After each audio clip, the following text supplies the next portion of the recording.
Ton ಕಬ್ಬಿಗೆ 3,300 ರೂಪಾಯಿ ದರ ನಿಗದಿ ಪರ ವಿರೋಧಗಳು ವ್ಯಕ್ತವಾಗ್ತಾ ಇವೆ. ಬೆಳಗಾವಿ ಜಿಲ್ಲೆ ಹುಕ್ಕೇರಿ ರೈತರು ಪರ ವಿರೋಧ ಅಭಿಪ್ರಾಯ ವ್ಯಕ್ತಪಡಿಸಿದ್ದಾರೆ. ಹುಕ್ಕೇರಿಯಲ್ಲಿ ರೈತರಿಂದ ಪ್ರತಿಭಟನೆ ಮುಂದುವರೆದಿದೆ. ಬೆಳಗಾವಿ ಜಿಲ್ಲೆ ಹುಕ್ಕೇರಿ ಪಟ್ಟಣದ ಕೋರ್ಟ್ ವೃತ್ತದಲ್ಲಿ ಧರಣಿ ನಡೆದಿದೆ. ರಾಜ್ಯ ಮತ್ತು ಕೇಂದ್ರ ಸರ್ಕಾರದ ವಿರುದ್ಧ ಧಿಕ್ಕಾರ ಕೂಗಿ ರೈತರು ಆಕ್ರೋಶ ವ್ಯಕ್ತಪಡಿಸಿದ್ದಾರೆ. ಕರ್ನಾಟಕ ರಾಜ್ಯ ರೈತ ಸಂಘಕ್ಕೆ ಜಯವಾಗಲಿ. ಕರ್ನಾಟಕ ರಾಜ್ಯ ರೈತ ಸಂಘಕ್ಕೆ ಜಯವಾಗಲಿ. ಏಕೆ ಬೇಕು ನ್ಯಾಯ ಬೇಕು, ಏಕೆ ಬೇಕು ನ್ಯಾಯ ಬೇಕು. ಏತಕ್ಕಾಗಿ ಹೋರಾಟ, ನ್ಯಾಯಕ್ಕಾಗಿ ಹೋರಾಟ, ಏತಕ್ಕಾಗಿ ಹೋರಾಟ, ನ್ಯಾಯಕ್ಕಾಗಿ ಹೋರಾಟ. ಜೈ ಜವಾನ್, ಜೈ ಕಿಸಾನ್, ಜೈ ಜವಾನ್, ಜೈ ಕಿಸಾನ್. ರೈತರಿಗೆ ಮೋಸ ಮಾಡುತ್ತಿರುವ ಫ್ಯಾಕ್ಟರಿ ಮಾಲೀಕರಿಗೆ ಧಿಕ್ಕಾರ.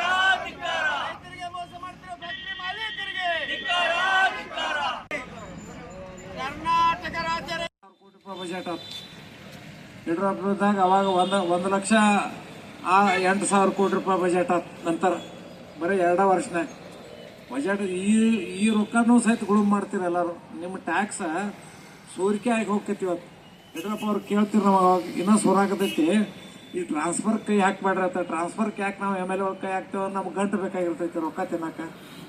ನೀವು ಹೋದ ಅಲ್ಲಿ ಹಾಕಿದವ್ರೆ, ಇಲ್ಲಿ ಹುಕ್ಕೇರ ಸಂಖ್ಯೆ ಇದಕ್ಕಾಗೋದ ಸಂಖ್ಯೆ ಲಿಪಾಣಿಗೆ ಲಿಪಾಣಿಗೆ ಹಾಕೋದ. ಅವ್ರು ಒಂದು 10-20 ಲಕ್ಷ ರೂಪಾಯಿ ಕೊಡ್ತಾರೋ, ಕಿಶಾದಾಗ ಹಾಕೋದು ನಾಡದ್ದ ನಮ್ಮ ಕೆಲಸ. ಪೊಲೀಸರದ್ದು ಹಂಗೆ ಎಲ್ಲ ಅಧಿಕಾರಿಗಳನ್ನ ಯಾರನ್ನೂ ಬಿಟ್ಟಿಲ್ಲ. ನಾವು ಸಡ್ಲ ಯಾರ ರಾಜಕೀಯ ಆಗಿದ್ದಾವ ರಾಜಕಾರಣಿಗಳಲ್ಲ. ನೀವು ರಾಜಕಾರಣದಾಗಿದ್ದೀರಿ, ಬೇರೆದವ್ರು ರಾಜಕೀಯ ಮಾಡತ್ತಾರೆ ಇವತ್ತು. ತಾಕತ್ತಿದ್ರೆ ಸರ್ಕಾರ ಮಧ್ಯಸ್ಥಿಕೆ ವಹಿಸಿ ಕಬ್ಬಿಗೆ ಸೂಕ್ತ ಬೆಲೆ ಕೊಡಿಸ್ಲಿ. ಕಾರ್ಖಾನೆಯವರ ಜೊತೆ ನಾವೇ ಮಾತಾಡಿ ತಾಕತ್ತು ತೋರಿಸ್ತೇವೆ. 3,300 ರೂಪಾಯಿ ದರ ನಿಗದಿಗೆ ಸರ್ಕಾರದ ವಿರುದ್ಧ ಮುಧೋಳ ರೈತರು ಸವಾಲು ಹಾಕಿದ್ದಾರೆ. ಶಿವಾನಂದ ಪಾಟೀಲ್ ಸಚಿವರಾಗಿರೋದಕ್ಕೆ ಯೋಗ್ಯರಲ್ಲ. ಶಿವಾನಂದ ಪಾಟೀಲ್ ಸಕ್ಕರೆ ಕಾರ್ಖಾನೆಗಳ ಪರ ಇದ್ದಾರೆ. ಯಾವುದೇ ಕಾರಣಕ್ಕೂ ಸರ್ಕಾರದ ಘೋಷಣೆಯ ದರವನ್ನ ನಾವು ಒಪ್ಪೋದಿಲ್ಲ. ಪ್ರತಿ ಟನ್ ಕಬ್ಬಿಗೆ 3,500 ರೂಪಾಯಿ ಕೊಡ್ಲೇಬೇಕು ಅಂತ ರೈತರು ಪಟ್ಟು ಹಿಡಿದಿದ್ದಾರೆ. ಸಿಎಂ ಘೋಷಿಸಿದ ಕಬ್ಬಿನ ದರ ನಿಗದಿನ ಮುಧೋಳ ರೈತರು ಒಪ್ಪಿಲ್ಲ. ಮುಧೋಳ ನಗರದಲ್ಲಿ ರೈತರ ಪ್ರತಿಭಟನೆ ಮುಂದುವರೆದಿದೆ.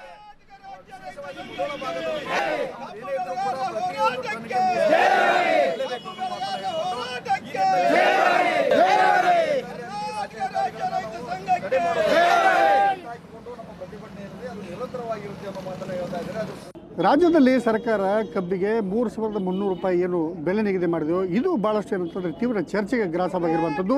ಕೆಲವೊಂದಿಷ್ಟು ರೈತರು ಅದಕ್ಕೆ ವಿರೋಧ ಮಾಡಿದರೆ, ಕೆಲವೊಂದಿಷ್ಟು ಸ್ವಾಗತವನ್ನು ಮಾಡ್ತಾ ಇರುವಂಥದ್ದು. ನಾವೀಗ ಬಾಗಲಕೋಟೆ ಜಿಲ್ಲೆಯ ಮುಧೋಳ ಪಟ್ಟಣದಲ್ಲಿದ್ವಿ. ಇಲ್ಲಿ ಯಾವ ರೀತಿಯಾದಂಥ ಮತ್ತೆ ಪ್ರತಿಭಟನೆ ಶುರುವಾಗಿರುವಂಥದ್ದನ್ನು ಕೂಡ ನಾವು ದೃಶ್ಯದಲ್ಲೂ ಕೂಡ ನೋಡ್ಬೋದು. ಏನೊಂದು ಮುಧೋಳ ಪಟ್ಟಣದ ಸಂಗೊಳ್ಳಿ ರಾಯಣ್ಣ ವೃತ್ತದಲ್ಲಿ ಈಗಾಗಲೇ ರೈತರು ಕೂಡ ಜಮಾವಣೆ ಆಗಿರುವಂಥದ್ದು. ಮತ್ತು ಅದರ ಜೊತೆಗೆ ಸರ್ಕಾರ ನೀಡಿರ್ತಕ್ಕಂಥ ಬೆಂಬಲ ಬೆಲೆಯನ್ನು ಯಾವುದೇ ಕಾರಣಕ್ಕೂ ತಾವು ಒಪ್ಪೋದಿಲ್ಲ ಅನ್ನೋಕ್ಕಂಥ ಕಾರಣಕ್ಕಿಂತ ಇವತ್ತಿನ ದಿವಸ ಮತ್ತೆ ಏನಂತಂದರೆ ಪ್ರತಿಭಟನೆಗೆ ಮುಂದಾಗಲಿಕ್ಕೆ ಈಗಾಗಲೇ ಮುಂದಾಗಿರುವಂಥದ್ದು. ಯಾಕಂದರೆ ಇಡೀ ಬಾಗಲಕೋಟೆ ಜಿಲ್ಲೆಯಾದ್ಯಂತ ಎಲ್ಲ ರೈತರನ್ನು ಕೂಡ ಒಂದೆಡೆ ಸೇರಿಸುವಂಥ ಒಂದು ಪ್ರಯತ್ನ ಮಾಡೋದ್ರ ಮೂಲಕ ಮುಂದಿನ ಹಂತದ ಒಂದು ಹೋರಾಟ ಯಾವ ರೀತಿ ಇರುತ್ತೆ ಅನ್ನುವಂಥದ್ದನ್ನು ಈಗಾಗಲೇ ಅವರು ನಿರ್ಧಾರ ಮಾಡಲಿಕ್ಕೆ ಇಲ್ಲಿ ಸೇರಿರುವಂಥದ್ದು. ಈಗ ನಮ್ಮ ಜೊತೆಗೆ ಏನಂತಂದರೆ ಇಲ್ಲಿ ರೈತರು ಕೂಡ ಇರುವಂಥದ್ದು. ಅವ್ರು ಏನು ಹೇಳ್ತಾರೆ ಅನ್ನೋಂಥದ್ದು ನೋಡೋಣ. ಸರ್, ಇವತ್ತಿನ ದಿವಸ ಸರ್ಕಾರ ರಿಕವರಿ ಆಧಾರದ ಮೇಲೆ 3,300 ರೂಪಾಯಿಯನ್ನು ಘೋಷಣೆ ಮಾಡಿರುವಂಥದ್ದು ಎಲ್ಲೋ ಒಂದು ಕಡೆ ಭಾಳಷ್ಟು ಬಾಗಲಕೋಟೆ ಜಿಲ್ಲೆಯಲ್ಲಿ ವಿರೋಧಕ್ಕೆ ಕಾರಣವಾಗಿರುವಂಥದ್ದು ಏನು ಹೇಳ್ತಾರೆ ಸರ್? ಇದು ರಿಕವರಿಯನ್ನು ನಾವು ಯಾವತ್ತೂ ಒಪ್ಕೊಂಡಿಲ್ಲ. ಸರ್ಕಾರ ನಮ್ಮನ್ನು ವಿಶ್ವಾಸಕ್ಕೆ ತಗೋಬೇಕಾಗಿತ್ತು. ರೈತರು ಬಾಗಲಕೋಟೆ, ಬೆಳಗಾವಿ, ಬಿಜಾಪುರದೊಳಗೆ ನಿಜವಾಗಿ ಯಾರೂ ಅಲ್ಲಿ ಸಭೆಗೆ ಹೋಗಿಲ್ಲ. ಸಭೆ ಏನೈತಲ್ಲ ನಮ್ಗೆ ಒಪ್ಪಿಗೆ ಇಲ್ಲ. ಸಭೆ ಒಳಗಾದಂಥ ತೀರ್ಮಾನ ಏನೈತಲ್ಲ ಅವೈಜ್ಞಾನಿಕ ಐತಿ. ಅದು ಅಸಮರ್ಪಕವಾದಂಥ ಒಂದು ನಿರ್ಣಯ. ಮುಖ್ಯಮಂತ್ರಿಗಳು ಇದು ಯಾರೋ ಮಾತು ಕೇಳಿ ಅವರು ಆ ಥರ ಮಾಡಿದ್ದಾರೆ. 11:15 ರಿಕವರಿಗೆ 11:25ಕ್ಕೆ ನೀವು 3,250 ಕೊಡ್ರಿ, ನಾವು 50 ಕೊಡ್ತೀವಿ ಅಂತೇಳಿ ಹೇಳಿದಾರಲ್ಲ, ಅದು ಸಂಪೂರ್ಣ ಏನೈತಲ್ಲ ನಾವು ತಿರಸ್ಕಾರ ಮಾಡಿದ್ದೀವಿ. ಆಮೇಲೆ 50 ರೂಪಾಯಿ ಏನು ಕೊಡ್ತೀವಿ ಅಂದಾರಲ್ಲ, ಅದು ಭಿಕ್ಷೆ ತರಕ ಅಂತೈತಿ. ಮುಖ್ಯಮಂತ್ರಿಗಳೇ 50 ರೂಪಾಯಿ ನಿಮ್ಮ ತಲೆ ಇಟ್ಕೋರಿ. ನಿಮಗೇನಾದರೂ ಕಬ್ಬು ಬೆಳೆಗಾರರ ಬಗ್ಗೆ ಕಳ್ಕಳಿ ಇದ್ರೆ, ಕಬ್ಬು ಬೆಳೆಗಾರರು ನಿಮಗೆ ಏನು ಟ್ಯಾಕ್ಸ್ ಕೊಡ್ತಾರೆ ಅನ್ನೋಂಥದ್ರ ಬಗ್ಗೆ ನಿಮಗೆ ಏನಾದ್ರು ಪ್ರಜ್ಞೆ ಇದ್ರೆ ನೀವು ಮಾಹಿತಿ ತೊಗೊಳ್ರಿ. ಆ 50 ರೂಪಾಯಿ ಕೊಡಬೇಡ ದಯವಿಟ್ಟು. ಆ 32 ಏನೈತೆ ಕೊಡ್ತಿರಲ್ಲ, 32,250 ರೂಪಾಯಿ ಕಾರ್ಖಾನೆಯವ್ರಿಗೆ ಯಾರು ಕೇಳಿದ್ರಿ? 33 ರೂಪಾಯಿ ನಾವು ನಿಮ್ಮನ್ನು ಕೇಳಿಲ್ಲ. ನೀವು ಯಾರನ್ನ ಕೇಳಿ 3300 ರೂಪಾಯಿ ಮಾಡಿದಿರಿ? ನೀವು ಕಾರ್ಖಾನೆಯವ್ರ ಜೊತೆ ಸೇರ್ಕೊಂಡು ಇದೊಂಥರ ಪೂರ್ವ ಯೋಜಿತ ಒಂದು ಯೋಜನೆ ಇದೆ.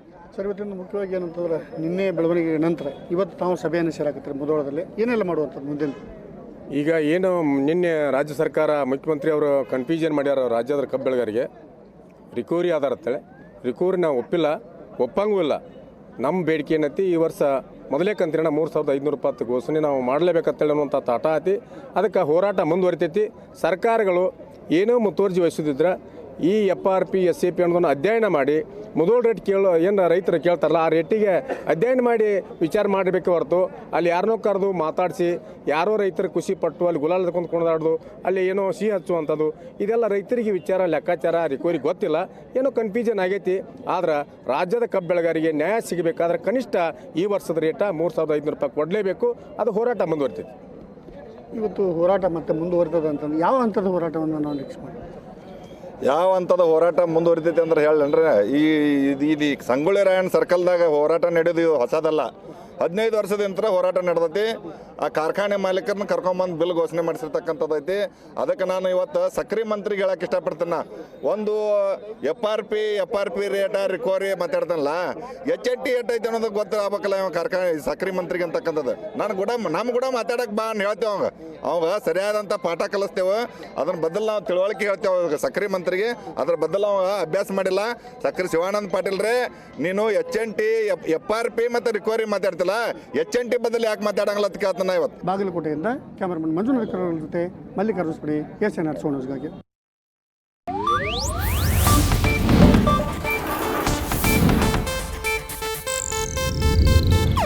ಇದು ಏಷ್ಯಾನೆಟ್ ನ್ಯೂಸ್ ನೆಟ್ವರ್ಕ್ ಪ್ರಸ್ತುತಿ.